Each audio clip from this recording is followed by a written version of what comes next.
این اجا چیسته برای سیاحت، برای تماشا کردن.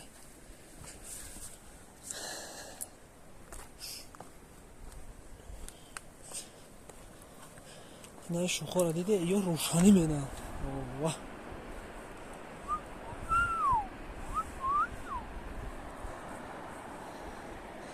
منظره رو ببین. خش به حال پتپیچکانی کنار غریبان تیجه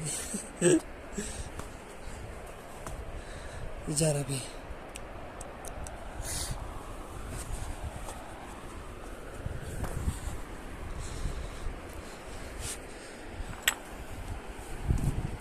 اوه اوه